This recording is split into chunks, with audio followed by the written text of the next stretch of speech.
Olá pessoal, bom dia, boa tarde, boa noite. Não sei qual é o horário que você está assistindo a nossa aula, mas estamos aqui para mais uma aula de Direito Civil 3, Direito das Obrigações, comigo, professor Luiz Adriano, dando continuidade então à matéria que nós já iniciamos discussão na aula passada. Bom, nós falamos a respeito dos principais conceitos primários acerca do direito das obrigações, sua diferença com os direitos reais.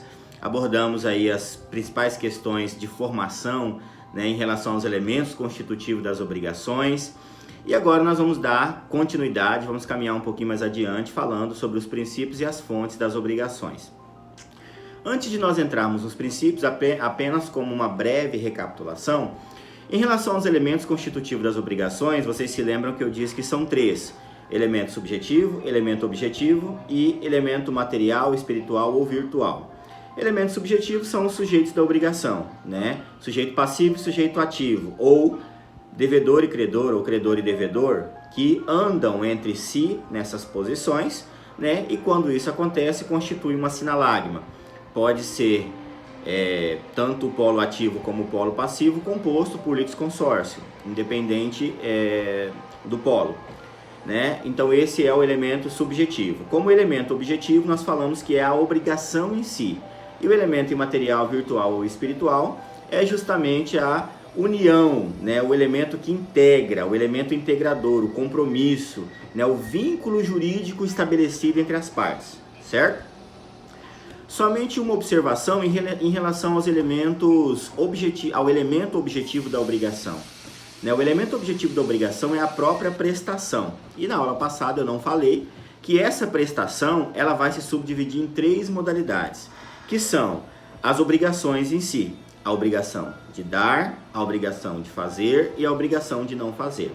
Então, o elemento objetivo de uma relação jurídica obrigacional é basicamente a prestação, o compromisso, aquilo que foi estabelecido como obrigação entre as partes. E essa prestação, ela pode ser uma obrigação de dar, que seria entregar alguma coisa ou entregar uma quantia em dinheiro, espécie, pecúnia, tanto faz, um objeto, um bem ou um valor. Seria a obrigação de fazer, que é justamente a prestação de um serviço, e aí nós não estamos falando em um objeto, mas sim no desempenhar de uma função ou de uma tarefa. E ainda a obrigação de não fazer, que é uma obrigação negativa, quando uma pessoa deixa de fazer algo, Vamos citar como exemplos, uma obrigação de dar. Eu te contratei para pintar a minha casa, no exemplo que eu te utilizei na aula passada. Essa é uma obrigação, onde eu me comprometi a te pagar, por exemplo, R$2.000 para pintar a minha casa. De mim para você, há uma obrigação de dar, porque eu tenho o dever de te pagar esses R$2.000, entendeu? Então essa é a obrigação de dar, de entregar alguma coisa. De você para comigo, há uma obrigação de fazer, porque você tem que desempenhar um serviço, entende? E às vezes pode acontecer ainda uma obrigação de não fazer. Por exemplo, nós nos comprometemos entre nós dois de que nas terças-feiras, em razão de eu ter uma reunião, você não vai colocar o seu som ungido com um funk pesadão, para atrapalhar a minha reunião. Então nós temos aí uma obrigação de não fazer, que você vai deixar de fazer algo, certo? Então essas são as três constituições do elemento objetivo, ou o objeto da obrigação. Ela pode se manifestar através de uma obrigação de dar, de fazer ou de não fazer, ou seja, uma obrigação positiva ou negativa, tá? Dependendo da situação e do caso em concreto. Dando continuidade, então, entrando basicamente na nossa matéria de hoje, eu gostaria de abordar primeiro acerca dos princípios que regem o direito das obrigações no Brasil. Princípios, como nós já sabemos, é o que o próprio nome diz, é o gênese, é o início de tudo, é aquilo que vem antes da própria coisa, É o primeiro ápice ou o primeiro momento de constituição de algo.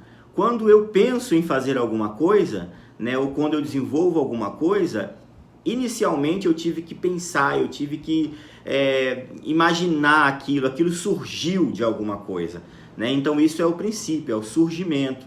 Alguns doutrinadores dizem que é o dínamos, né? A explosão, a vontade, aquilo que motiva.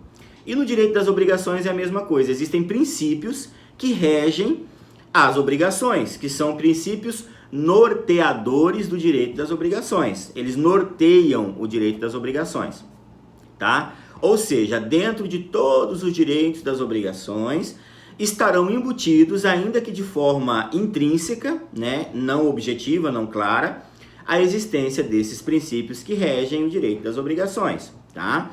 Então nós vamos começar falando acerca dos princípios, né, que são poucos, mas que são extremamente necessárias extremamente necessária a sua compreensão. São princípios a autonomia privada, a função social, a boa-fé objetiva e o equilíbrio. Só esses 4, tá? Que são os principais. Há doutrinadores que colocam muitos outros, mas nós vamos abordar esses 4. Conforme, né, a doutrina do Flávio Tartucci, certo? Vamos lá então. Princípio da autonomia privada. O princípio da autonomia privada, ele está além do princípio da autonomia da vontade, que é um dos princípios que regem o direito civil no Brasil e principalmente o direito dos contratos, tá? A autonomia da vontade é aquela autonomia que permite que as partes aceitem ou não um contrato, permitem que as partes aceitem ou não um negócio, né? Eu estou diante de uma loja que me vende uma TV, né, de 50 polegadas por R$ 2.500 em 10 vezes 250. Eu posso ou não aceitar essa venda, né? E eu estou diante, então, da minha autonomia de vontade, de aceitar ou não aceitar.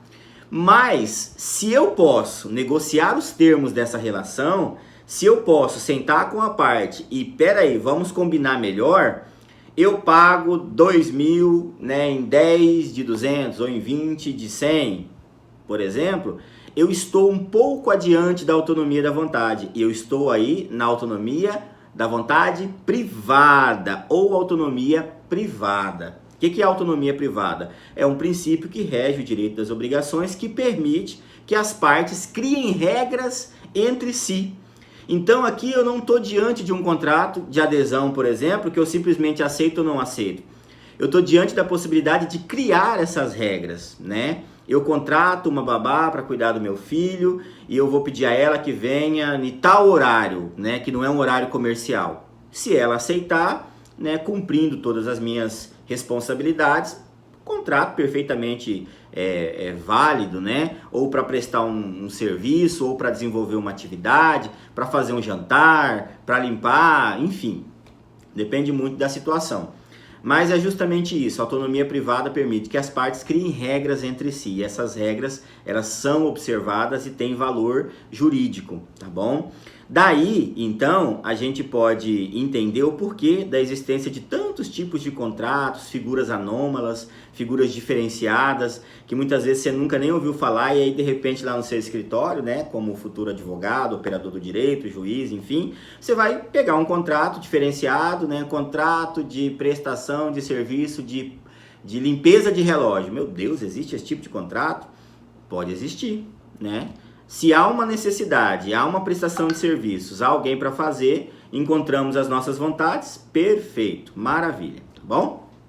Esse foi então o primeiro princípio. O segundo princípio, né, que rege o direito das obrigações é o princípio da função social. E essa função social, ela não está basicamente ligada à função social da propriedade, por exemplo, que vocês veem no direito nos direitos reais. Essa função social, ela está mais ligada à responsabilidade dos negociantes para com o todo, de um para com o outro. Então, essa função social, ela atribui essa virtude especial, né, em relação à atenção necessária nessa relação jurídica, né, de preocupação com os terceiros, tá? Para assegurar justamente esse cumprimento, né, da função social e esse cumprimento das normas, dos contratos, daquilo que foi estabelecido, daquilo que foi previamente acordado, né? Então essa função social é justamente analisar, né, em relação ao todo, a tudo aquilo que circunda, porque justamente o direito das obrigações permite essa volatilidade, essa alteração, né, de vontade e de criação de normas para si. Então eu posso criar uma norma para mim e para você, juntos, nós dois, desde que seja objeto lícito, possível, determinado, que não seja ilegal, enfim, mas observando o contexto como um todo, tá? Observando então a função social. E a principal consequência, né, da não observância da função social, ocorrendo dano, ocorrendo prejuízos a terceiros, enfim, é justamente a responsabilidade civil, tá bom?